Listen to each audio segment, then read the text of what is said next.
Hello, welcome to another reading session of the book The Hound of Baskervilles. Let's start it without any delay.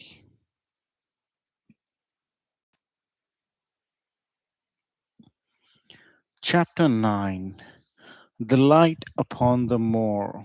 Second report of Dr. Watson. Baskerville Hall, October 15th.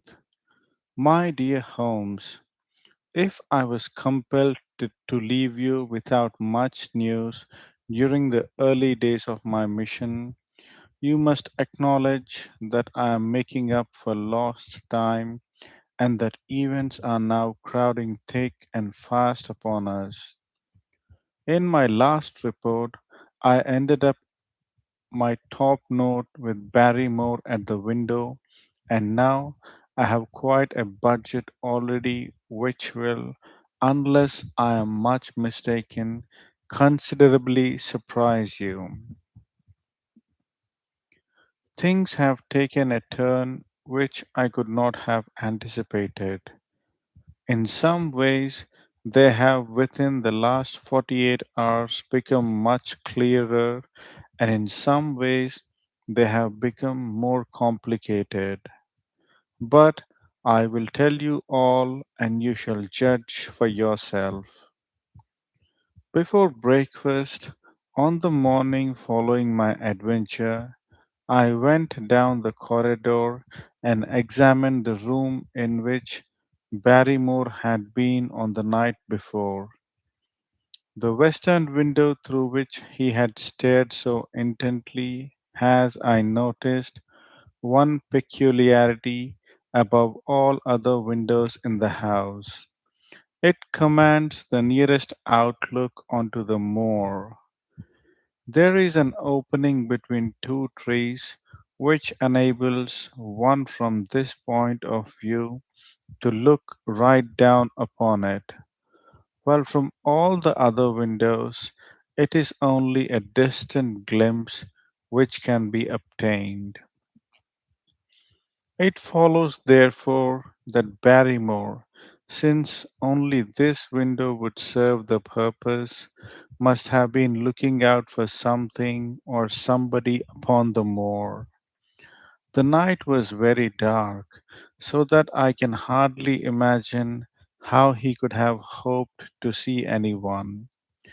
It had struck me that it was possible that some love intrigue was on foot.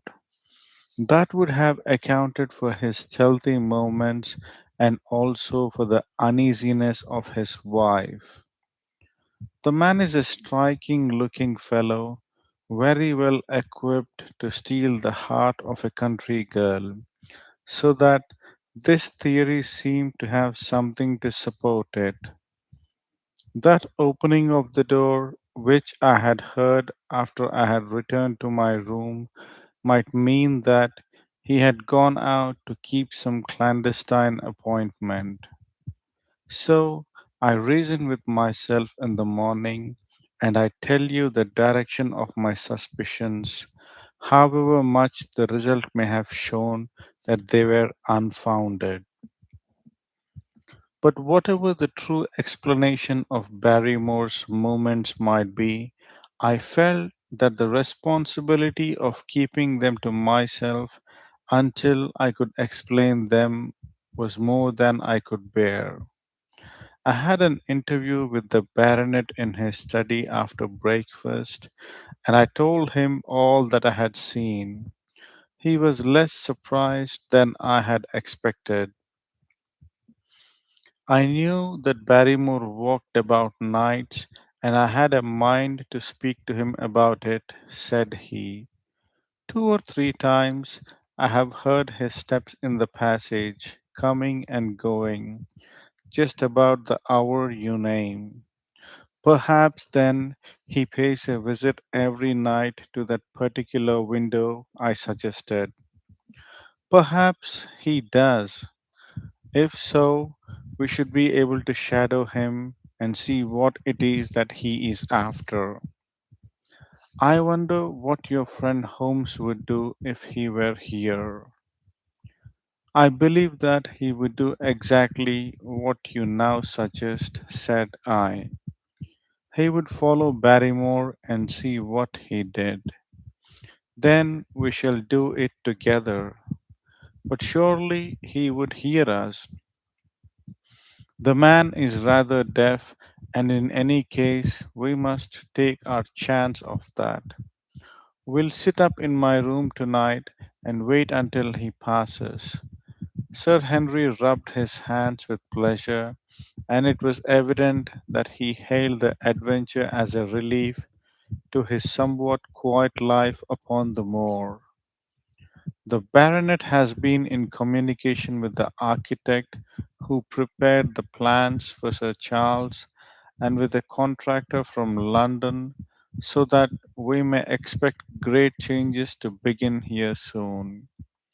There have been decorators and furnishers up from Plymouth, and it is evident that our friend has large ideas and means to spare no pains or expense to restore the grandeur of his family. When the house is renovated and refurnished, all that he will need will be a wife to make it complete.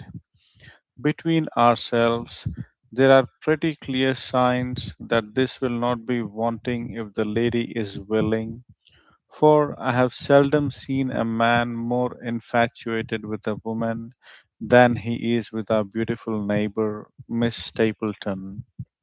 And yet, the course of true love does not run quite as smoothly as one would,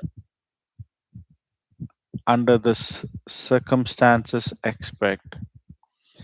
Today, for example, its surface was broken by a very unexpected ripple, which has caused our friend considerable perplexity and annoyance.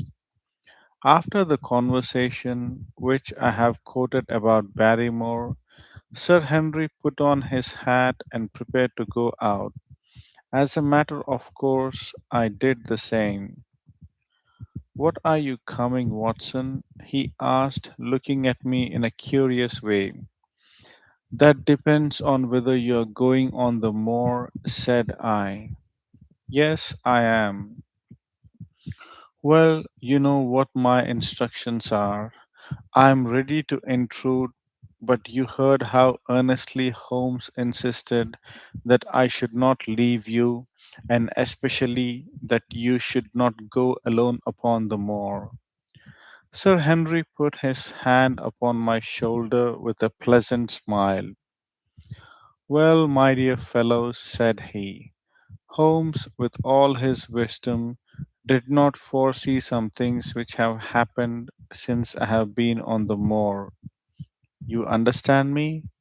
I'm sure that you are the last man in the world who would wish to be a spoil sport.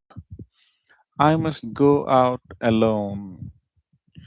Put me in a most awkward position. I was at a loss what to say or what to do, and before I had made up my mind, he picked up his cane and was gone. But when I came to think the matter over, my conscience reproached me bitterly for having on any pretext allowed him to go out of my sight. I imagine what my feelings would be if I had to return to you and to confess that some misfortune had occurred through my disregard for your instructions. I assure you my cheeks flushed at the very thought. It might not even now be too late to overtake him, so I set off at once in the direction of Merripit House. I hurried along the road at the top of my speed without seeing anything of Sir Henry until I came to the point where the moor path branches off. There, fearing that perhaps I had come in the wrong direction after all, I mounted a hill from which I could command a view, the same hill which is cut into the dark quarry. Hence I saw him at once. He was on the moor path about a quarter of a mile off, and a lady was by his side who could only be Miss Stapleton. It was clear that there was already an understanding between them and that they had met by appointment. They were walking slowly along in deep conversation, and I saw her making quick little movements of her hands as if she were very earnest in what she was saying, while he listened intently and once or twice shook his head in strong dissent. I stood among the rocks watching them, very much puzzled as to what I should do next. To follow them and break into their intimate conversation seemed to be an outrage, and yet my clear duty was never for an instant to let him out of my sight. To act the spy upon a friend was a hateful task. Still, I could see no better course than to observe him from the hill and to clear my conscience by confessing to him afterwards what I had done. It is true that if any sudden danger had threatened him, I was too far away to be of use, and yet I am sure that you will agree with me that the position was very difficult and that there was nothing more which I could do. Our friend, Sir Henry, and the lady had halted on the path and were standing deeply absorbed in their conversation when I was suddenly aware that I was not the only witness of their interview. A wisp of green floating in the air caught my eye, and another glance showed me that it was carried on by a stick by a man who was moving among the broken ground. It was Stapleton with his butterfly net. He was very much closer to the pair than I was, and he appeared to be moving in their direction. At this instant, Sir Henry suddenly drew Miss Stapleton to his side. His arm was round her, but it seemed to me that she was straining away from him with her face averted. He stooped his head to hers, and she raised one hand as if in protest. Next moment, I saw them spring apart and turn hurriedly round. Stapleton was the cause of interruption. He was running wildly towards them, his absurd net dangling behind him. He gesticulated and almost danced with excitement in front of the lovers. What the scene meant I could not imagine, but it seemed to me that Stapleton was abusing Sir Henry, who offered explanations which became more angry as the other refused to accept them. The lady stood by in haughty silence. Finally, Stapleton turned upon his heel and beckoned in a peremptory way to his sister, who, after an irresolute glance at Sir Henry, walked off by the side of her brother. The naturalist's angry gestures showed that the lady was included in his displeasure. The baronet stood for a minute looking after them, and then he walked slowly back the way that he had come, his head hanging the very picture of dejection. What all this meant I could not imagine, but I was deeply ashamed to have witnessed so intimate a scene without my friend's knowledge. I ran down the hill, therefore, and met the baronet at the bottom. His face was flushed with anger, and his brows were wrinkled like one who is at his wits' end what to do. "Hello, Watson, where have you dropped from?" said he. "You don't mean to say that you came after me in spite of all?" I explained everything to him, how I had found it impossible to remain behind, how I had followed him, and how I had witnessed all that has occurred.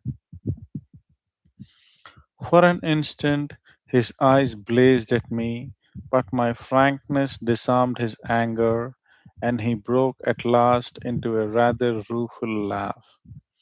You would have thought the middle of that prairie a fairly safe place for a man to be private, said he. But by thunder, the whole countryside seems to have been out to see me do my wooing, and a mighty poor wooing at that. Where had you engaged a seat? I was on the hill, quite in the back row, eh? But her brother was well up to the front. Did you see him come out onto us? Yes, I did. Did he ever strike you as being crazy? This brother of hers. I can't say that he ever did. I dare say not. I always thought him sane enough until today. But you can take it from me that either he or I ought to be in a straight jacket. What's the matter with me, anyhow? You have lived near me for some weeks, Watson. Tell me straight now. Is there anything that would prevent me from making a good husband to a woman that I loved? I should say not. He can't object to my worldly position, so it must be myself that he has this down on. What has he against me? I never hurt man or woman in my life that I know of, and yet he would not so much as let me touch the tips of her fingers. Did he say so? That and a deal more. I tell you, Watson, I've only known her these few weeks, but from the first I just felt that she was made for me, and she too, she was happy when she was with me, and that I'll swear. There's a light in a woman's eyes that speaks louder than words. But he has never let us get together, and it was only today for the first time that I saw a chance of having a few words with her alone. She was glad to meet me, but when she did it, it was not love that she would talk about, and she wouldn't have let me talk about it either if she could have stopped it. She kept coming back to it that this was a place of danger and that she would never be happy until I had left. I told her that since I had seen her, I was in no hurry to leave it, and that if she really wanted me to go, the only way to work it was for her to arrange to go with me. With that, I offered in as many words to marry her. But before she could answer, down came this brother of hers, running at us with a face on him like a madman. He was just white with rage, and those light eyes of his were blazing with fury. What was I doing with the lady? How dared I offer her attentions which were distasteful to her? Did I think that because I was a baronet I could do what I liked? If he had not been her brother, I should have known better how to answer him. As it was, I told him that my feelings towards his sister were such as I was not ashamed of, and that I hoped that she might honor me by becoming my wife. That seemed to make the matter no better. So then I lost my temper too, and I answered him rather more hotly than I should perhaps, considering that she was standing by. So it ended by his going off with her, as you saw, and here am I, as badly puzzled a man as any in this country. Just tell me what it all means, Watson, and I'll owe you more than ever I can hope to pay. Give me 2 seconds, I'll just grab some water.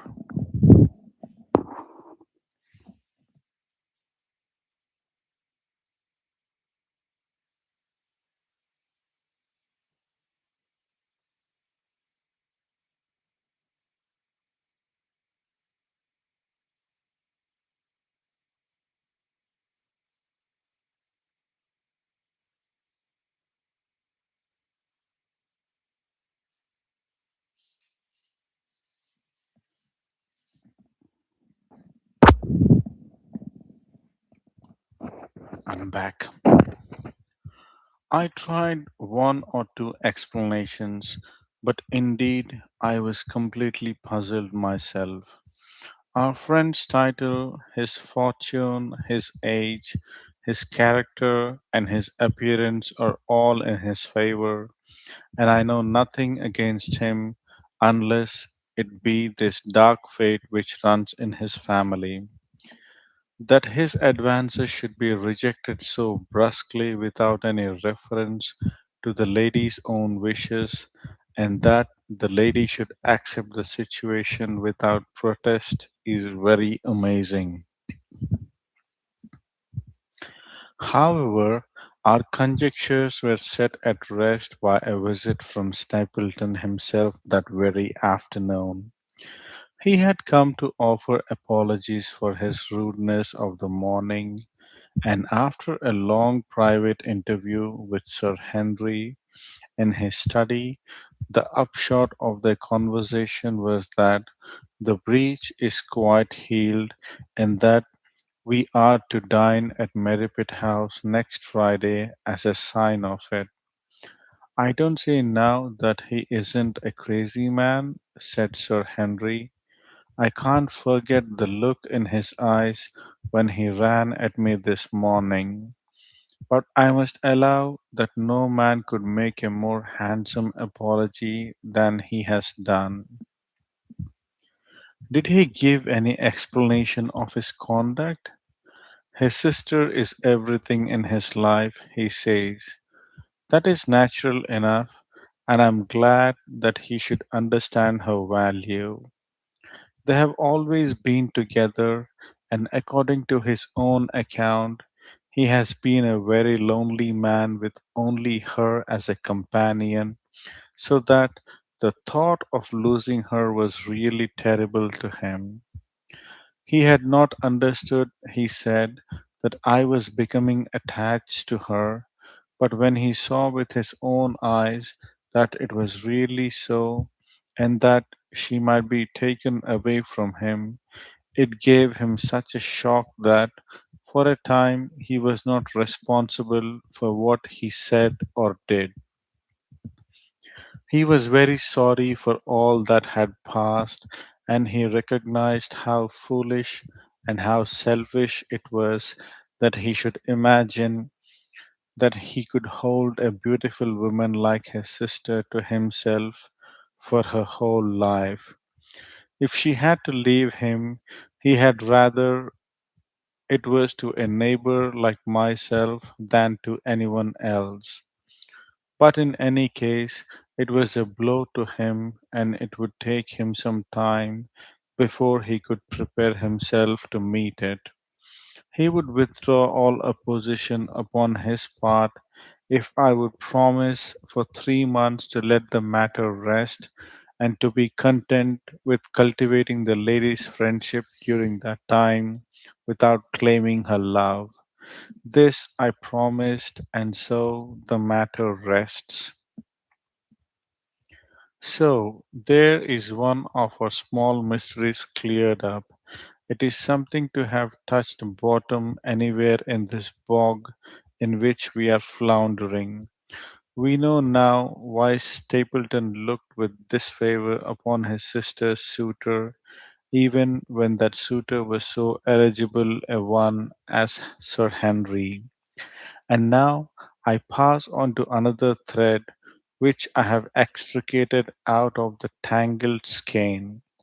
The mystery of the sobs in the night, of the tear stained face of Mrs. Barrymore, of the secret journey of the butler to the western lattice window. Congratulate me, my dear Holmes, and tell me that I have not disappointed you as an agent, that you do not regret the confidence which you showed in me when you sent me down. All these things have by one night's work been thoroughly cleared. I have said by one night's work, but in truth it was by 2 nights' work, for on the first we drew entirely blank.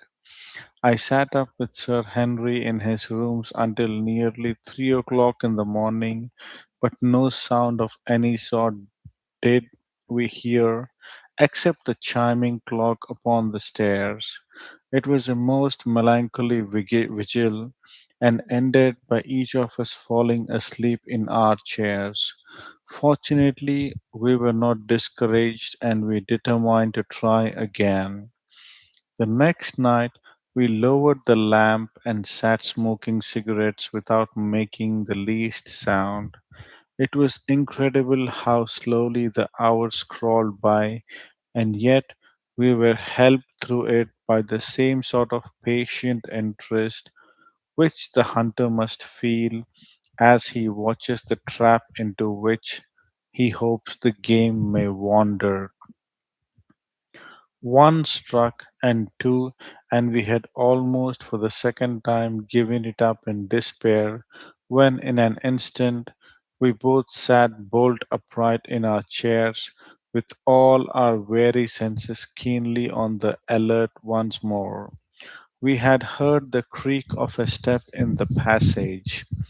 Very stealthily, we heard it pass along until it died away in the distance. Then the baronet gently opened his door, and we set out in pursuit. Already our man had gone round the gallery, and the corridor was all in darkness. Softly we stole along until we had come into the other wing. We were just in time to catch a glimpse of the tall, black bearded figure, his shoulders rounded as he tiptoed down the passage.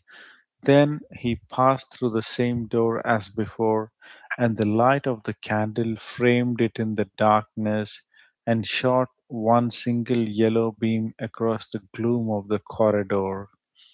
We shuffled cautiously towards it, trying every plank before we dared to put our whole weight upon it. We had taken the precaution of leaving our boots behind us, but even so, the old board snapped and creaked beneath our tread. Sometimes it seemed impossible that he should fail to hear our approach. However, the man is fortunately rather deaf, and he was entirely preoccupied in that which he was doing. When at last we reached the door and peeped through, we found him crouching at the window, candle in hand, his white, intent face pressed against the pane, exactly as I had seen him 2 nights before. We had arranged no plan of campaign, but the baronet is a man to whom the most direct way is always the most natural. He walked into the room, and as he did so, Barrymore sprang up from the window with a sharp hiss of his breath and stood livid and trembling before us. His dark eyes, glaring out of the white mask of his face, were full of horror and astonishment as he gazed from Sir Henry to me. "What are you doing here, Barrymore?" "Nothing, sir." His agitation was so great that he could hardly speak, and the shadows sprang up and down from the shaking of his candle. "It was the window, sir. I go round at night to see that they are fastened." "On the second floor?" "Yes, sir, all the windows." "Look here, Barrymore," said Sir Henry sternly, "we have made up our minds to have the truth out of you, so it will save you trouble to tell it sooner rather than later. Come now, no lies. What were you doing at that window?" The fellow looked at us in a helpless way, and he wrung his hands together like one who is in the last extremity of doubt and misery. "I was doing no harm, sir. I was holding a candle to the window." "And why were you holding a candle to the window?" "Don't ask me, Sir Henry, don't ask me. I give you my word, sir, that it is not my secret and that I cannot tell it. If it concerned no one but myself, I would not try to keep it from you. A sudden idea occurred to me, and I took the candle from the trembling hand of the butler. He must have been holding it as a signal, said I. Let us see if there is any answer. I held it as he had done and stared out into the darkness of the night. Vaguely, I could discern the black bank of the trees and the lighter expanse of the moor, for the moon was behind the clouds. And then I gave a cry of exultation, for a tiny pinpoint of yellow light had suddenly transfixed the dark veil and glowed steadily in the center of the black square framed by the window. There it is, I cried. No, no, sir, it is nothing, nothing at all. The butler broke in. I assure you, sir. Move your light across the window, Watson, cried the baronet. See the other moves also. Now, you rascal, do you deny that it is a signal? Come, speak up.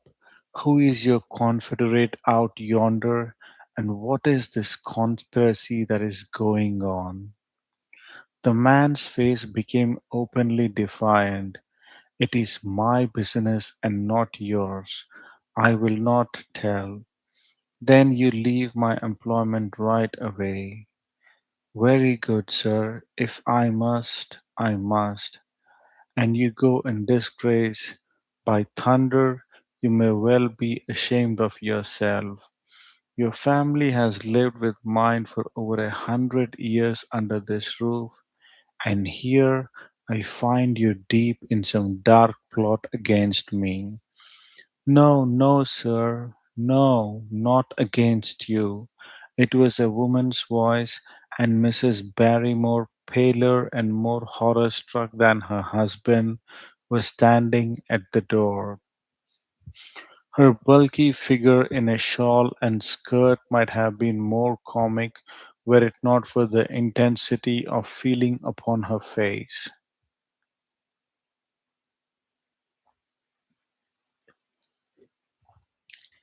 We have to go, Eliza. This is the end of it. You can pack our things, said the butler. Oh, John, John, have I brought you to this? It is my doing, Sir Henry, all mine. He has done nothing except for my sake and because I asked him. Speak out then. What does it mean? My unhappy brother is starving on the moor. We cannot let him perish at our very gates. The light is a signal to him that food is ready for him, and his light out yonder is to show the spot to which to bring it. Then your brother is the escaped convict, sir, Selden, the criminal. That's the truth, sir, said Barrymore.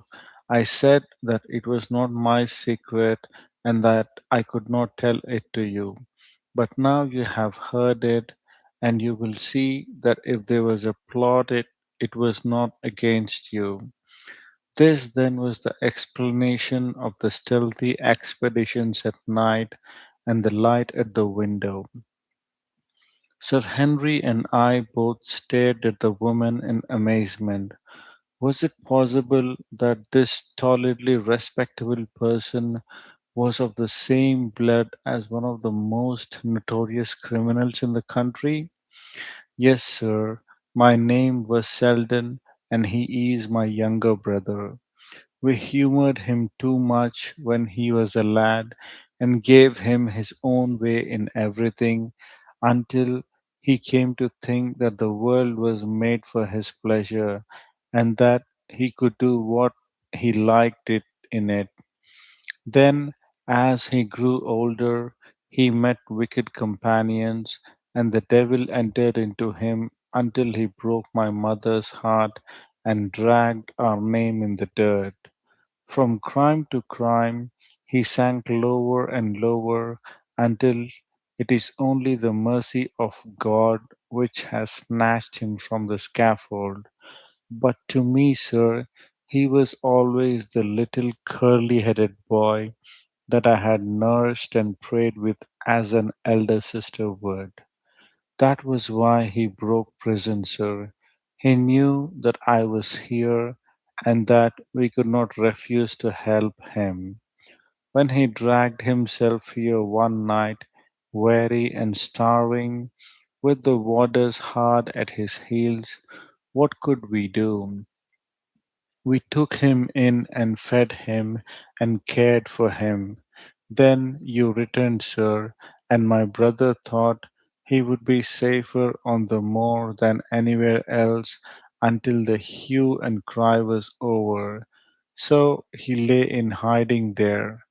But every second night we made sure if he was still there by putting a light in the window, and if there was an answer, my husband took out some bread and meat to him. Every day we hoped that he was gone, but as long as he was there, we could not desert him. That is the whole truth, as I am an honest Christian woman, and you will see that if there is blame in the matter, it does not lie with my husband, but with me, for whose sake he has done all that he has. The woman's words came with an intense earnestness which carried conviction with them.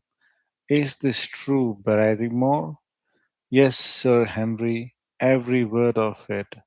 Well, I cannot blame you for standing by your own wife. Forget what I have said. Go to your room, you two, and we shall talk further about this matter in the morning. When they were gone, we looked out of the window again. Sir Henry had flung it open, and the cold night wind beat in upon our faces. Far away in the black distance, there still glowed that one tiny point of yellow light. I wonder he dares, said Sir Henry. It may be so placed as to be only visible from here. Very likely. How far do you think it is? Out by the cleft Tor, I think. Not more than a mile or two off. Hardly that. Well, it cannot be far if Barrymore had to carry out the food to it, and he is waiting, this villain, beside that candle. By thunder, Watson, I am going out to take that man. The same thought had crossed my mind. It was not as if the Barrymores had taken us into their confidence. The secret had been forced from them. The man was a danger to the community, an unmitigated scoundrel for whom there was neither pity nor excuse. We were only doing our duty in taking this chance of putting him back where he could do no harm. With his brutal and violent nature, others would have to pay the price if we held our hands.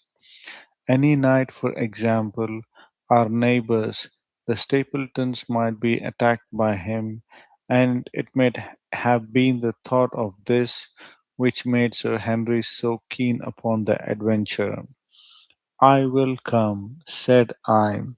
Then get your revolver and put on your boots. The sooner we start, the better, as the fellow may put out his light and be off. In 5 minutes we were outside the door, starting upon our expedition. We hurried through the dark shrubbery amid the dull moaning of the autumn wind and the rustle of the falling leaves. The night air was heavy with the smell of damp and decay. Now and again the moon peeped out for an instant, but clouds were driving over the face of the sky, and just as we came out on the moor, a thin rain began to fall. The light still burned steadily in front. Are you armed? I asked. I have a hunting crop. We must close in on him rapidly, for he is said to be a desperate fellow. We shall take him by surprise and have him at our mercy before he can resist. I say, Watson, said the baronet, what would Holmes say to this? How about that hour of darkness in which the power of evil is exalted? As if in answer to his words, there rose suddenly out of the vast gloom of the moor that strange cry which I had already heard upon the borders of the great Grimpen mire. It came with the wind through the silence of the night, a long deep mutter, then a rising howl, and then the sad moan in which it died away. Again and again it sounded, the whole air throbbing with it, strident, wild, and menacing. The baronet caught my sleeve, and his face glimmered white through the darkness. My God, what's that, Watson? I don't know. It's a sound they have on the moor. I heard it once before. It died away, and an absolute silence closed in upon us. We stood straining our ears, but nothing came. Watson, said the baronet, it was the cry of a hound.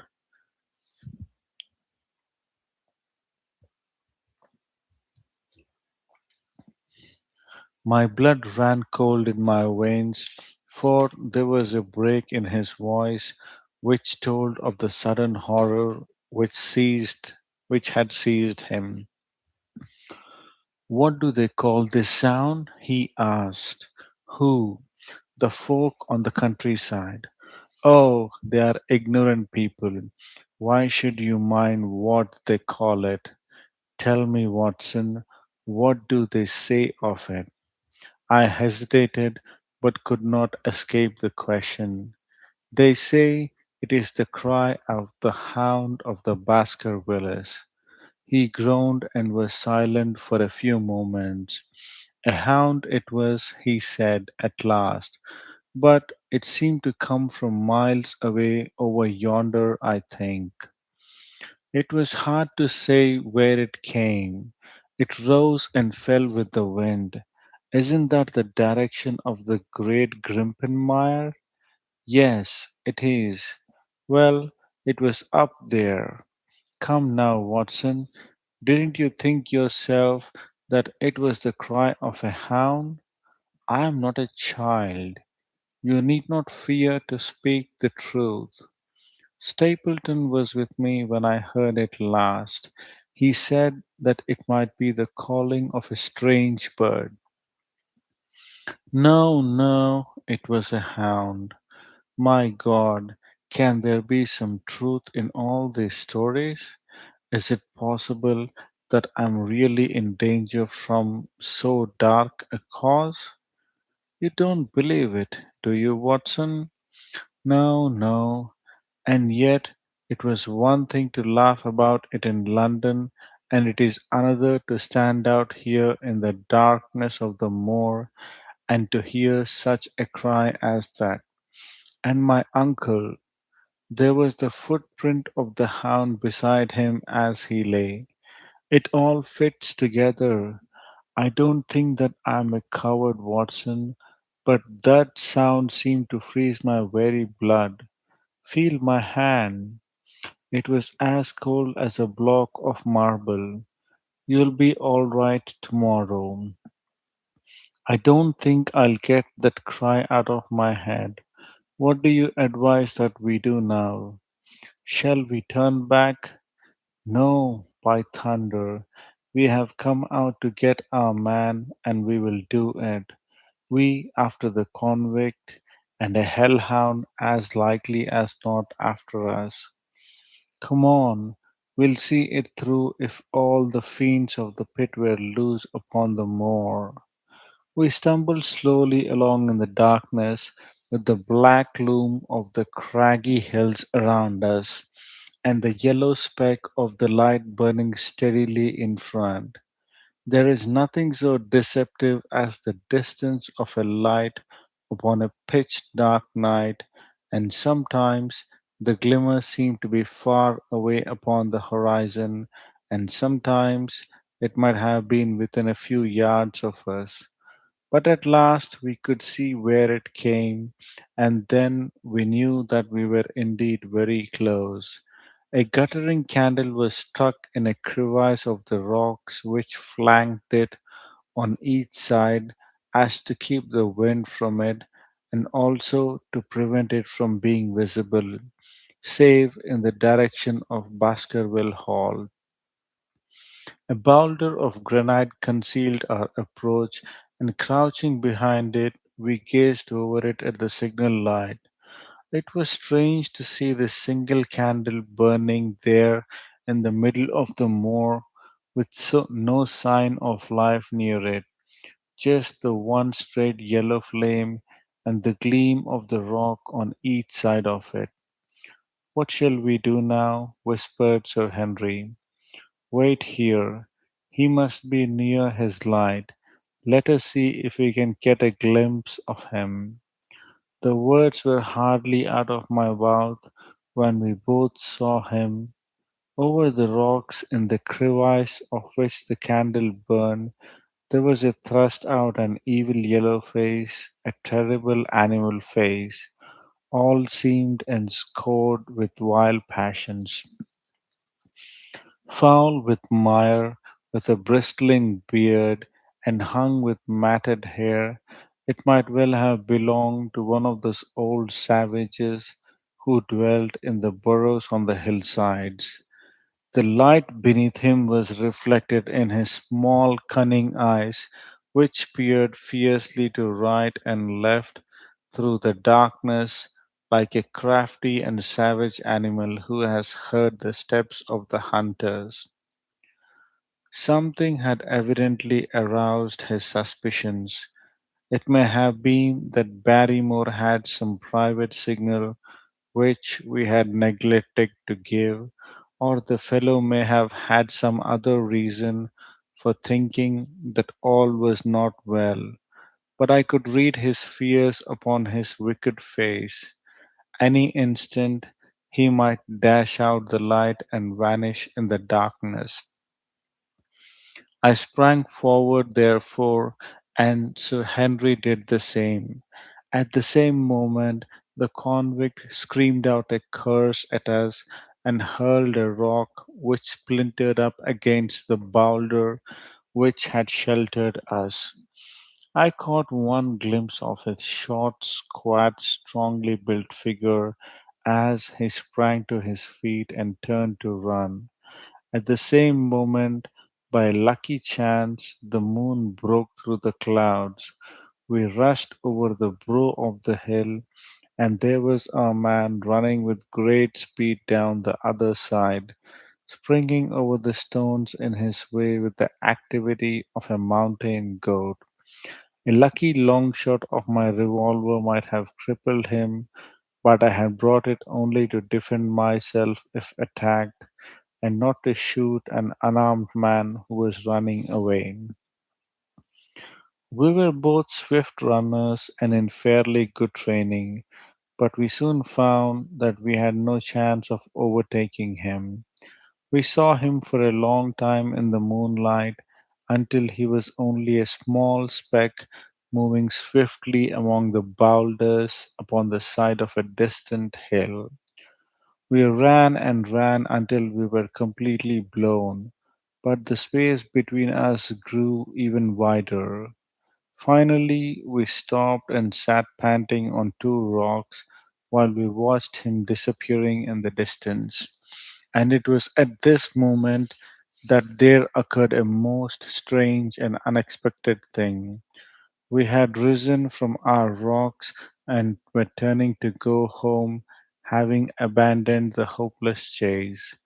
The moon was low upon the right, and the jagged pinnacle of a granite tower stood up against the lower curve of its silver disk.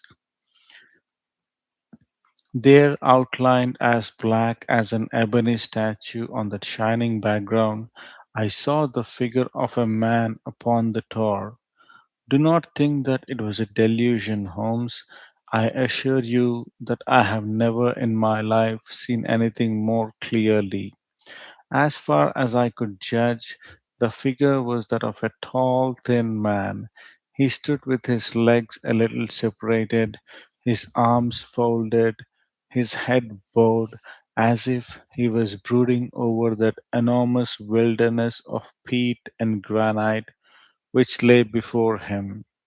He might have been the very spirit of that terrible place. It was not the convict. This man was far from the place where the latter had disappeared. Besides, he was a much taller man. With a cry of surprise, I pointed him out to the baronet, but in the instant during which I had turned to grasp his arm, the man was gone.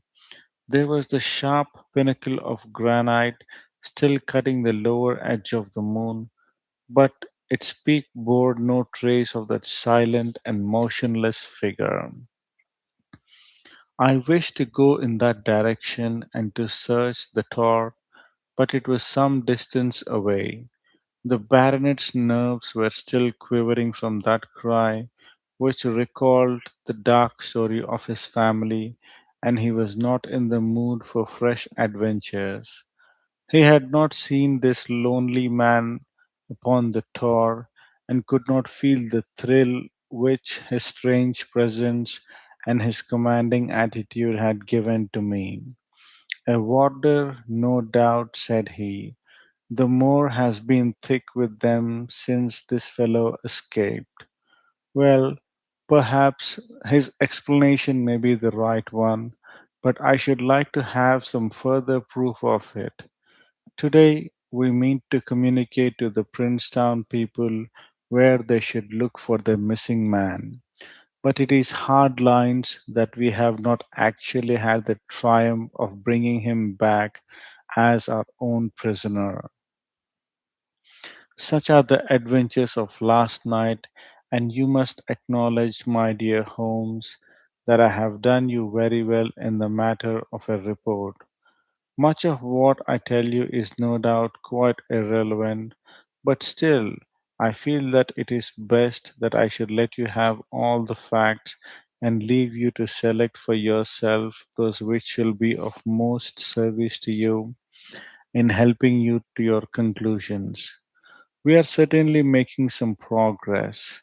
So far as the Barrymores go, we have found the motive of their actions, and that has cleared up the situation very much. But the moor, with its mysteries and its strange inhabitants, remains as inscrutable as ever. Perhaps in my next I may be able to throw some light upon this also. Best of all would be it be if you could come down to us. In any case, you will hear from me again in the course of the next few days.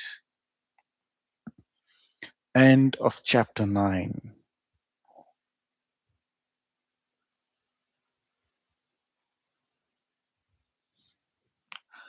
Let me take a couple of minutes break. Let me drink some water.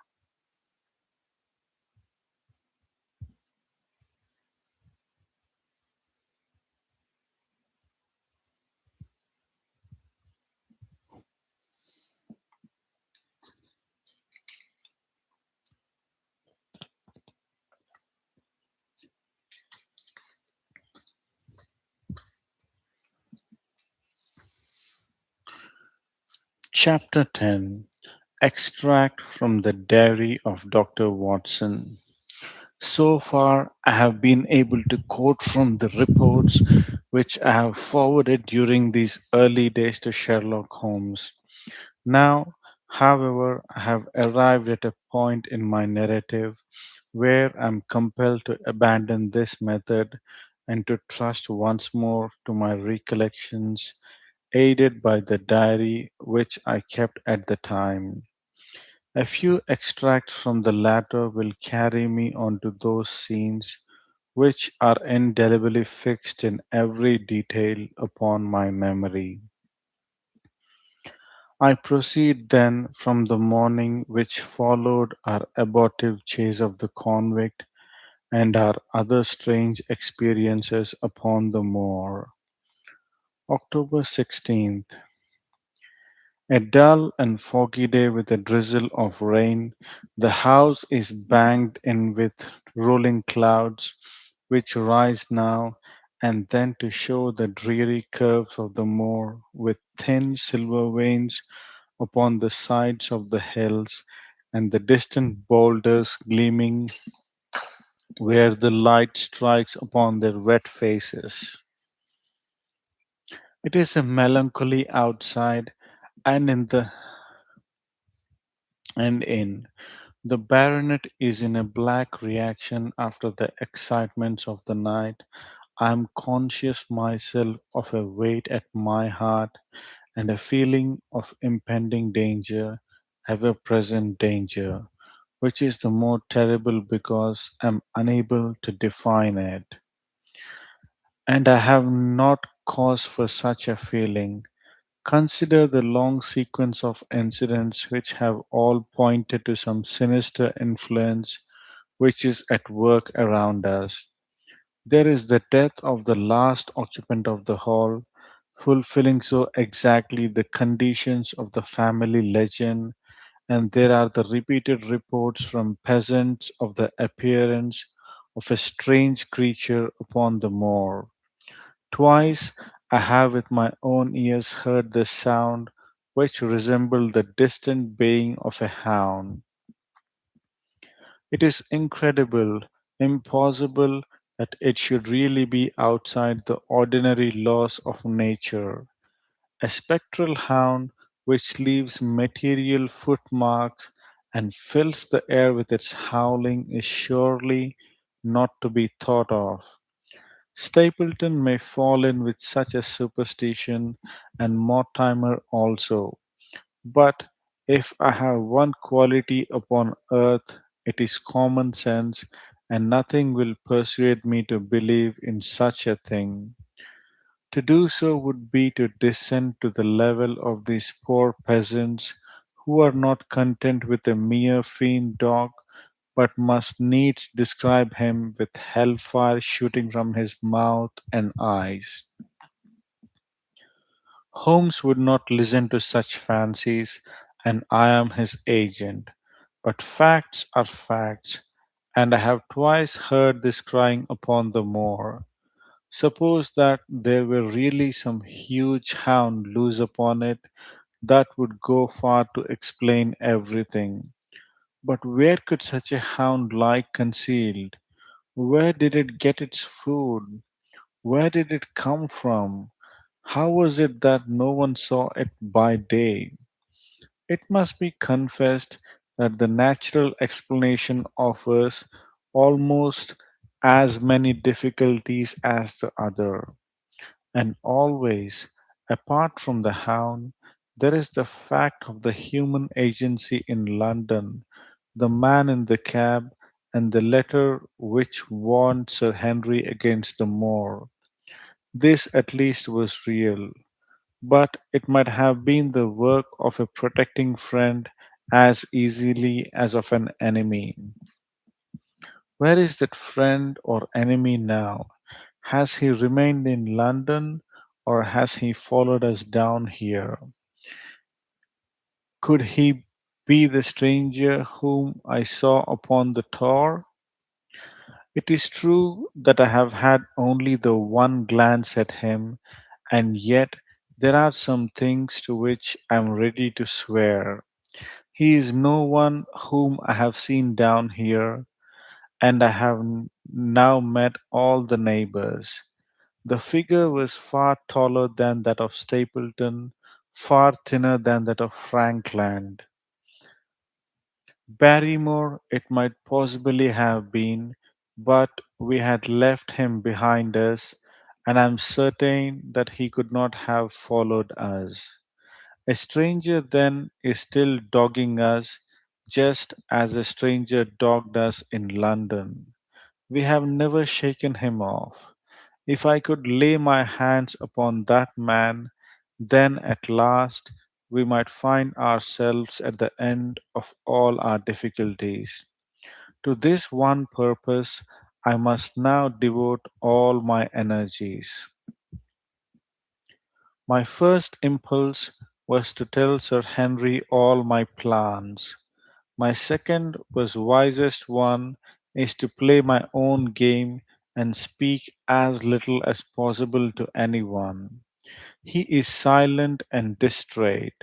His nerves have been strangely shaken by that sound upon the moor. I will say nothing to add to his anxieties, but I will take my own steps to attain my own end. We had a small scene this morning after breakfast. Barrymore asked leave to speak with Sir Henry, and they were closeted in his study some little time. Sitting in the billiard room, I more than once heard the sound of voices raised, and I had a pretty good idea what the point was which was under discussion. After a time, the baronet opened his door and called for me. Barrymore considers that he has a grievance, he said. He thinks that it was unfair on our part to hunt his brother in law down when he, of his own free will, had told us the secret. The butler was standing very pale but very collected before us. I may have spoken too warmly, sir, said he, and if I have, am sure that I beg your pardon. At the same time, I was very much surprised when I heard you two gentlemen came back this morning and learned that you had been chasing Selden. The poor fellow had enough to fight against without my putting more upon his track. If you had told us of your own free will, it would have been a different thing, said the baronet. You only told us, or rather, your wife only told us, when it was forced from you and you could not help yourself. I didn't think you would have taken advantage of it, Sir Henry. Indeed, I didn't. The man is a public danger. There are lonely houses scattered over the moor, and he is a fellow who would stick at nothing. You only want to get a glimpse of his face to see that. Look at Mr. Stapleton's house, for example, with no one but himself to defend it. There's no safety for anyone until he is under lock and key. He'll break into no house, sir. I give you my solemn word upon that. But he will never trouble anyone in this country again. I assure you, Sir Henry, that in a very few days the necessary arrangements will have been made and he will be on his way to South America. For God's sake, sir, I beg of you not to let the police know that he is still on the moor. They have given up the chase here, and he can lie quiet until the ship is ready for him. You can't tell on him without getting my wife and me into trouble. I beg you, sir, to say nothing to the police. What do you say, Watson? I shrugged my shoulders. If he were safely out of the country, it would relieve the taxpayer of a burden. But how about the chance of his holding someone up before he goes? He would not do anything so mad, sir. We have provided him with all that he can want. To commit a crime would be to show where he was hiding. That is true, said Sir Henry. Well, Barrymore, God bless you, sir, and thank you from my heart. It would have killed my poor wife had he been taken again. I guess We are aiding and abetting a felony, Watson. But after what we have heard, I don't feel as if I could give the man up. So there is an end of it. All right, Barrymore, you can go. With a few broken words of gratitude, the man turned, but he hesitated and then came back. You have been so kind to us, sir, that I should like to do the best I can for you in return. I know something, Sir Henry, and perhaps I should have said it before, but it was long after the inquest that I found it out. I've never breathed a word about it yet to a mortal man. It's about poor Sir Charles's death. The baronet and I were both upon our feet. Do you know how he died? No, sir, I don't know how he died. What then? I know why he was at the gate at that hour. It was to meet a woman. To meet a woman? He? Yes, sir.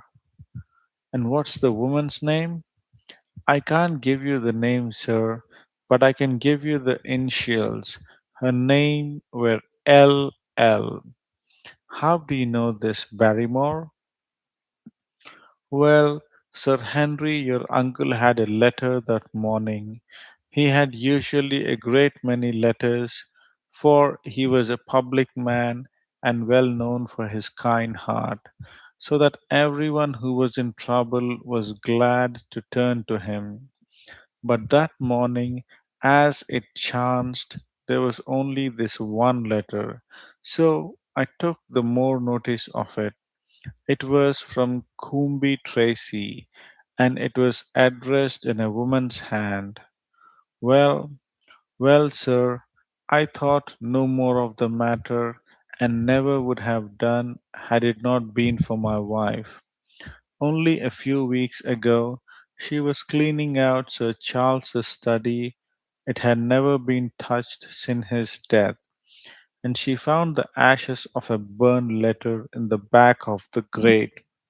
The greater part of it was charred to pieces, but one little slip, the end of the page hung together, and the writing could still be read.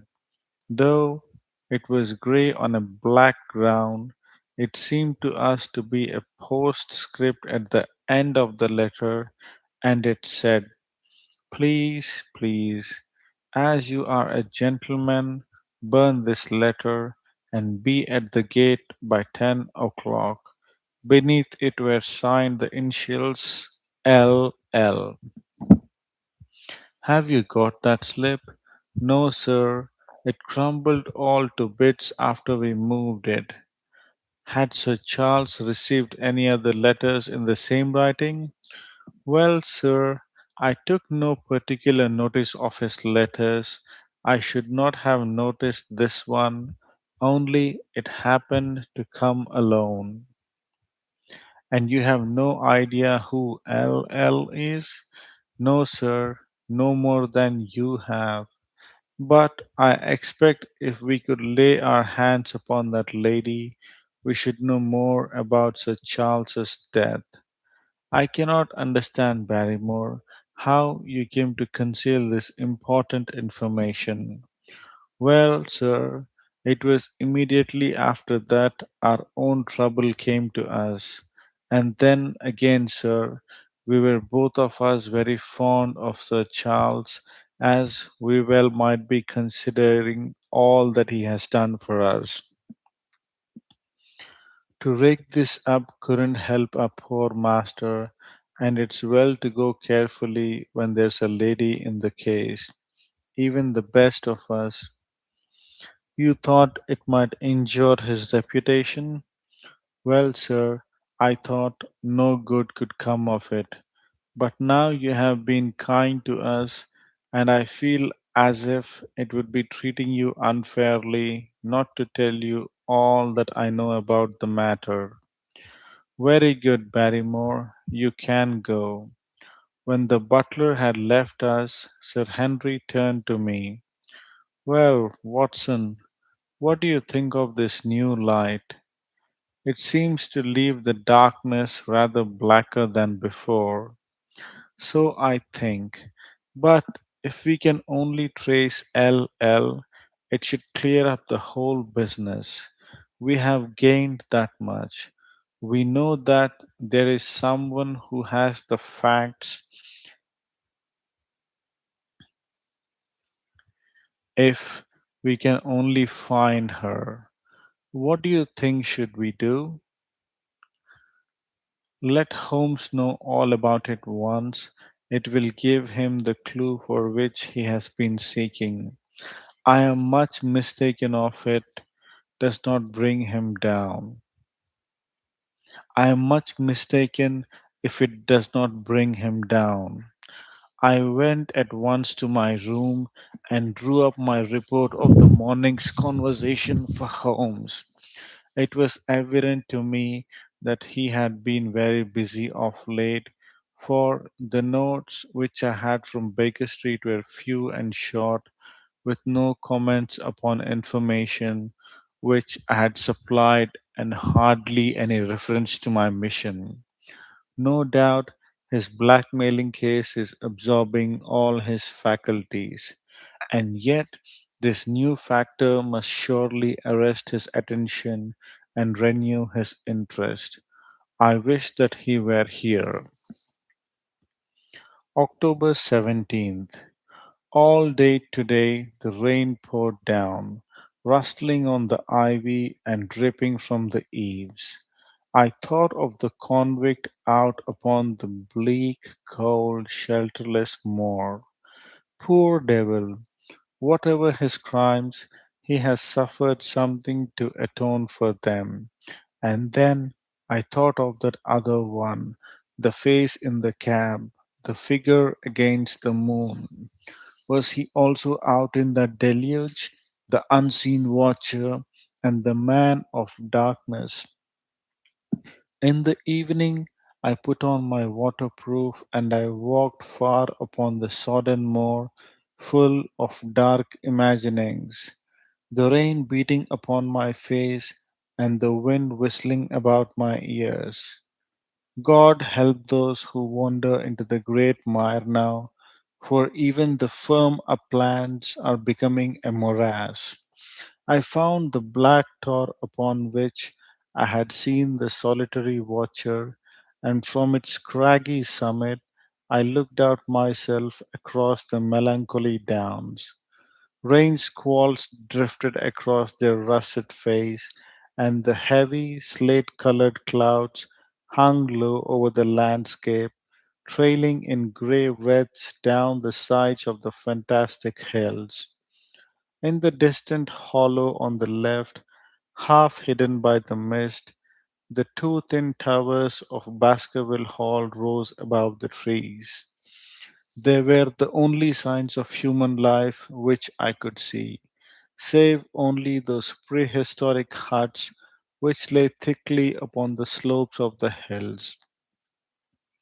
Nowhere was there any trace of that lonely man whom I had seen on the same spot 2 nights before. As I walked back, I was overtaken by Dr. Mortimer driving in his dog cart over a rough moorland track which led from the outlying farmhouse of Foulmire. He has been very attentive to us, and hardly a day has passed that he has not called at the hall to see how we were getting on. He insisted upon my climbing into his dog cart, and he gave me a lift homeward. I found him much troubled over the disappearance of his little spaniel. It had wandered on to the moor and had never come back. I gave him such a consolation as I might, but I thought of the pony on the Grimpen mire, and I do not fancy that he will see his little dog again.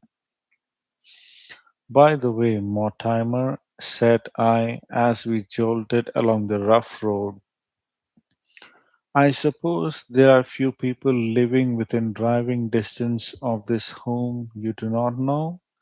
Hardly any, I think. Can you then tell me the name of any woman whose initials are LL?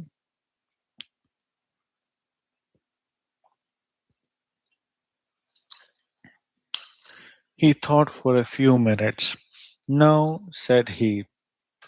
There are a few gypsies and laboring folk for whom I can't answer, but among the farmers or gentry, there is no one whose initials are those.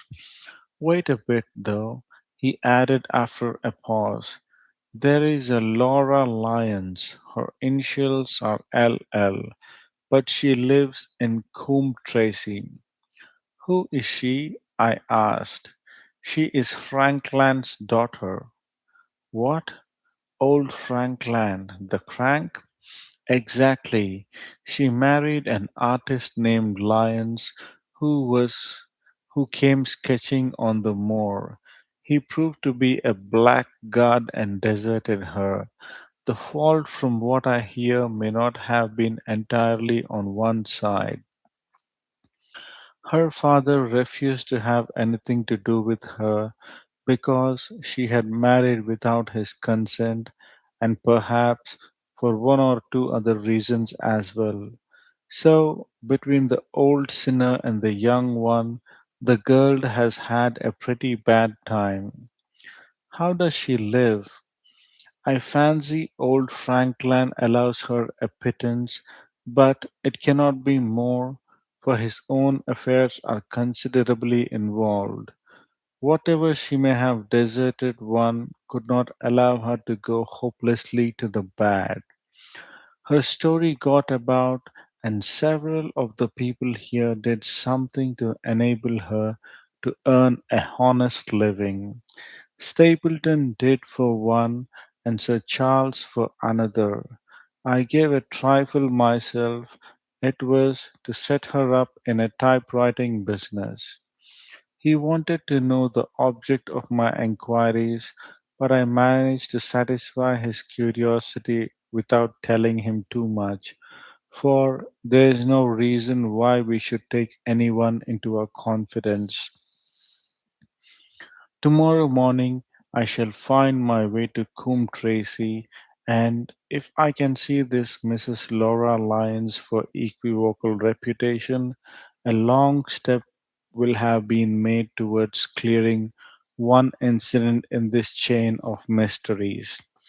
I'm certainly developing the wisdom of the serpent, for when Mortimer pressed his questions to an inconvenient extent, I asked him casually to what type Frankland's skull belonged, and so heard nothing but craniology for the rest of our drive. I have not lived for years with Sherlock Holmes for nothing. I have only one other incident to record upon this tempestuous and melancholy day. This was my conversation with Barrymore just now, which gives me one more strong card, which I can play in due time. Mortimer had stayed to dinner, and he had the baronet played écarté afterwards. The butler brought me my coffee into the library, and I took the chance to ask him a few questions. Well, said I, has this precious relation of yours departed, or is he still lurking out yonder? I don't know, sir. I hope to heaven that he has gone, for he has brought nothing but trouble here. I have not heard of him since I left out food for him last, and that was 3 days ago. Did you see him then? No, sir, but the food was gone when next I went that way. Then he was certainly there. So you would think, sir, unless it was the other man who took it. I sat with my coffee cup half made to my lips and stared at Barrymore. You know that there is another man then? Yes, sir, there is another man upon the moor. Have you seen him? No, sir. How do you know of him then? Selden told me of him, sir, a week ago or more. He is in hiding too, but he is not a convict as far as I can make out. I don't like it, Dr. Watson. I tell you straight, sir, that I don't like it. He spoke with a sudden passion of earnestness. Now, listen to me, Barrymore. I have no interest in this matter but that of your master. I have come here with no object except to help him. Tell me frankly what it is that you don't like. Barrymore hesitated for a moment as if he regretted his outburst or found it difficult to express his own feelings in words. It's all these goings on, sir, he cried at last, waving his hand towards the rain lashed window which faced the moor. There's foul play somewhere, and there's black villainy brewing. To that I'll swear. Very glad I should be, sir, to see Sir Henry on his way back to London again. But what is it that alarms you? Look at Sir Charles's death. That was bad enough for all that the coroner said. Look at the noises on the moor at night. There's not a man would cross it after sundown if he was paid for it. Look at this stranger hiding out yonder and watching and waiting. What's he waiting for? What does it mean? It means no good to anyone of the name of Baskerville, and very glad I shall be quit of it all on the day that Sir Henry's new servants are ready to take over the hall. But about this stranger, said I, can you tell me anything about him? What did Selden say? Did he find out where he hid or what he was doing? He saw him once or twice, but he is a deep one and gives nothing away. At first, he thought that he was the police, but soon he found that he had some lay of his own. A kind of gentleman he was, as far as he could see. But what he was doing he could not make out. And where did he say that he lived? Among the old houses on the hillside, the stone huts where the old folk used to live. But how about his food? Selden found out that he has got a lad who works for him and brings all he needs. I dare say he goes to Coombe Tracy for what he wants. Very good, Barrymore. We may talk further of this some other time. When the butler had gone, I walked over to the black window and I looked through a blurred pane at the driving clouds and at the tossing outline of the wind-swept trees. It is a wild night indoors, and what must it be in a stone hut upon the moor? What passion of hatred can it be which leads a man to lurk in such a place at such a time? And what deep and earnest purpose can he have which calls for such a trial? There, in that hut upon the moor, seems to lie the very center of that problem which has vexed me so sorely. I swear that another day shall not have passed before I have done all that man can do to reach the heart of the mystery. End of chapter 10. That's it for now, guys. We'll catch up later. Thanks for listening or watching. Hope you enjoyed it.